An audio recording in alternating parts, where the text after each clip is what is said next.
General Jeff Sessions wouldn't say whether the Justice Department's decision to prepare charges against WikiLeaks founder Julian Assange could lead to prosecution of journalists. On Thursday, Sessions admitted arresting Assange was a priority. Assange has been holed up, as you probably know, in the Ecuadorian embassy in London for years now, seeking to avoid an arrest warrant on rape allegations in Sweden. Here in the U.S., the Justice Department is taking issue with his WikiLeaks website, which has spilled U.S. secrets for years. The site first gained major attention during the Obama administration for publishing classified information stolen by the former Army intelligence analyst, now known as Chelsea Manning.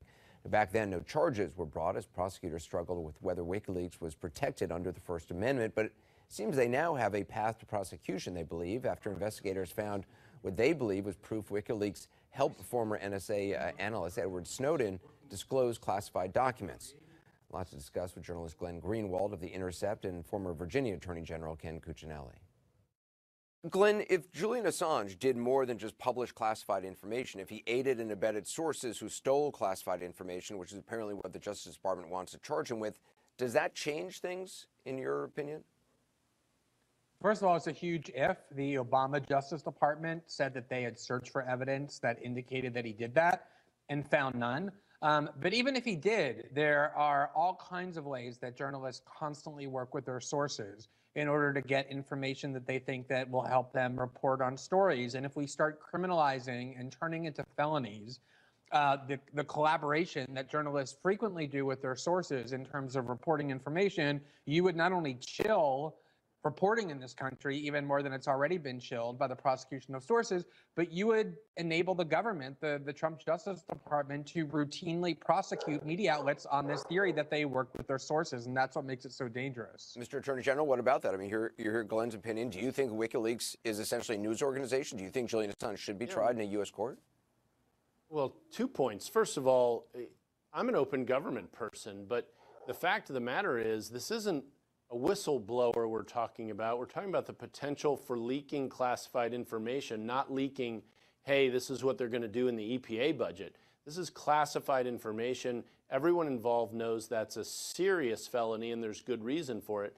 If Assange was involved in helping them do it or offering them ways to hide their tracks and so forth, essentially he became a conspirator as opposed to merely a news outlet that might publish materials that others decided to leak without his involvement. That's a big, big difference. Mr. Attorney General, I do want to remind people what then candidate Trump said about WikiLeaks during the campaign. I just want to play this. WikiLeaks, I love WikiLeaks.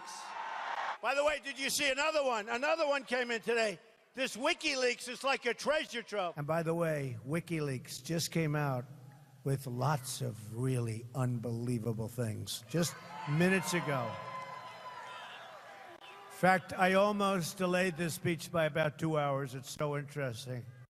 How do you square those comments with the president's own Justice Department now wanting to go after Assange? Well, I don't really, but I don't think you have to. I mean, what we're talking about should be a dispassionate prosecutorial review done in a professional way.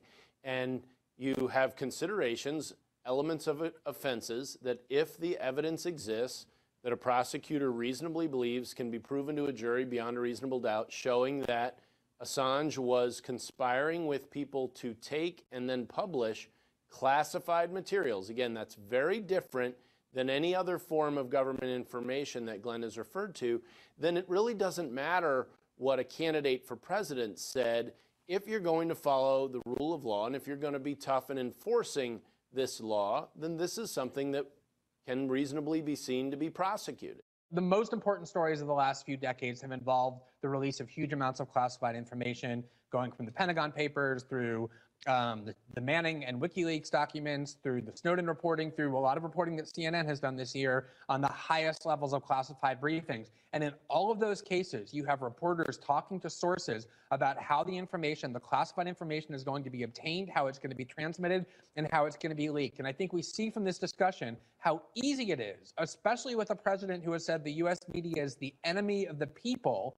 If you accept this theory that a media outlet can be prosecuted because they collaborate with their sources, how easy that can then spill over into traditional media outlets and to investigative journalism of the type that we recognize as important and noble, and that is done by journalists and sources every single day. And that's the real danger here.